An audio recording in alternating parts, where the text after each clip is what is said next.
কমিশনের নির্দেশ মতো ৪ নভেম্বর থেকে বাড়ি বাড়ি ঘুরে এনুমারেশন ফর্ম বিলির কাজ করেছেন বিএলওরা।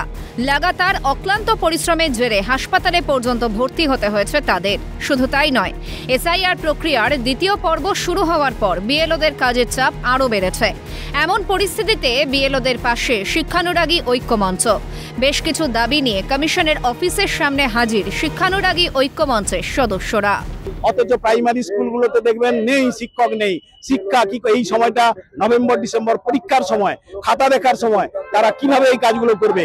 এটা আমরা বলছি একটা যথেষ্ট সময় নিয়ে ভালোভাবে কাজটা হোক, আমরা এর বিরোধিতা করছি না কোনোভাবে, কিন্তু বাস্তব অবস্থার পরিপ্রেক্ষিতে এই কাজটা করতে হবে। এ দাবি আমরা তুলে ধরছি।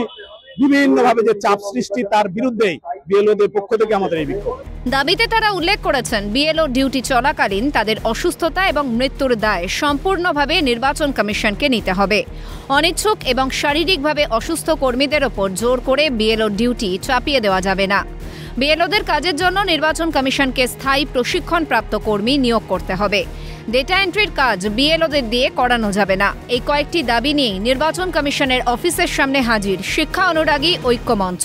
প্রাথমিক শিক্ষক হিসাবে আমরা কখনো স্কুলে অ্যাটেন্ড করতে পারছি না। আমাদের অমানসিক অত্যাচার করা হচ্ছে, মানে ফিজিক্যালি এবং মেন্টালি।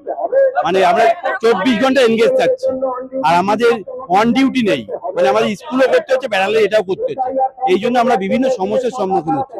ফিমেল টিচারদের বিভিন্ন রকম পরিস্থিতির শিকার হতে হচ্ছে। মেন নাম্বারটা পাবলিক করাতে আমাদের বিভিন্ন পরিস্থিতির শিকার হতে হচ্ছে। আমরা চাই যে আমাদের সময়টা আরো দীর্ঘ করুক, আর আমাদের অন ডিউটিটা যেন অবশ্যই দেয়।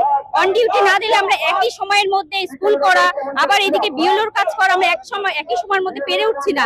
তারপর কন্টিনিউ আমাদের ফোনের পর ফোন আসছে যে আমাদের বাড়িতে ফ্যামিলি বলে একটা জিনিস আছে, সেটা আমরা কোনোভাবেই তাদেরকে সময় দিতে পারছি না।